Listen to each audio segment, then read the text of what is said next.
It's as if we're accusing God that he's not being fair. God, the one who we call righteous, the one that we call all knowing, the one who created the heavens and the earth and the animals and the trees and this world that we know that exists today. That God, that we are telling him that he's being unfair. I'm going to just point to myself that I was telling him that he was being unfair. I know, the audacity. I mean, I am a sinner, so, that's a part of the whole sin process.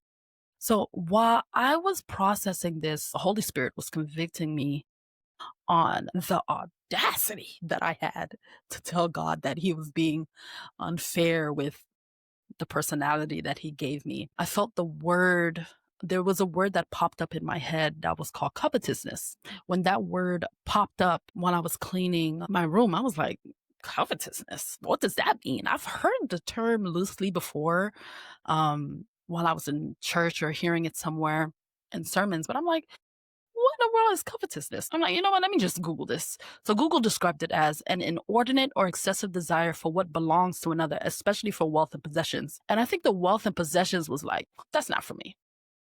I don't desire the wealth and possessions of the people that I admire on social media. I just want their personality, how they move, how the Lord impacts them, how the Lord uses them in ministry. That's what I desire. I don't desire their wealth and possessions. So clearly covetousness is not for me because I just don't want that.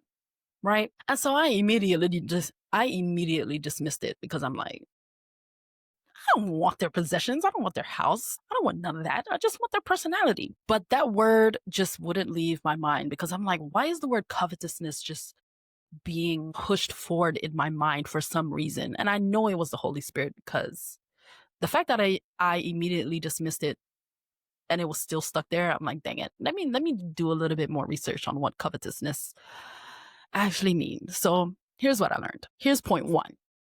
Comparison, if left unchecked, can lead to dissatisfaction with your life, which, if left unchecked, can lead to covetousness, the desire to have what other people want.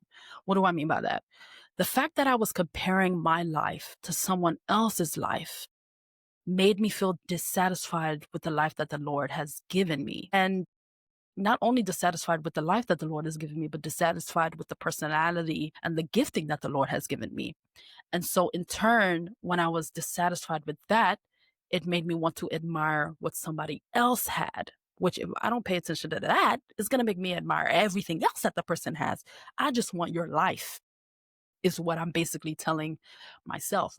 My life is not as impactful, or I feel like it's not as impactful as it would be if I was somebody else, which is me basically saying, I want their life.